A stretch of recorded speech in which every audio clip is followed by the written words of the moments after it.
Hi, my name is Heather from Strings and Threads. Welcome or welcome back.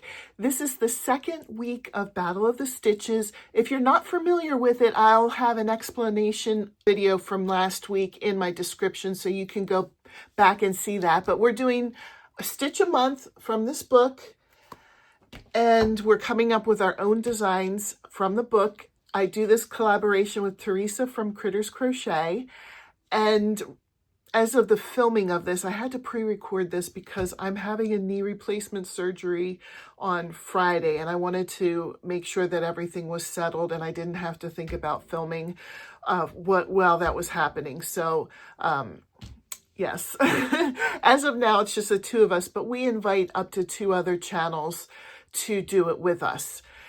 So the second week, we give a sneak peek of the project that we've created using the stitch, and you guys can have fun guessing. Next week, I'll reveal what the project was that I made. You can see if your guess was correct. And we also put out a voting poll, and whoever participated with us that month, you can vote for the project you like the best.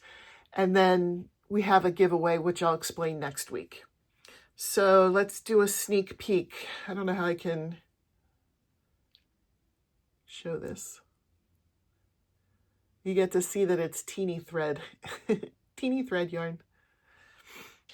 So see if you can guess what that is. Thanks for watching, guys, and I really hope to see you next week for the reveal and then the explanation of voting and entering our giveaway. Thanks, guys. Have a great day. Bye.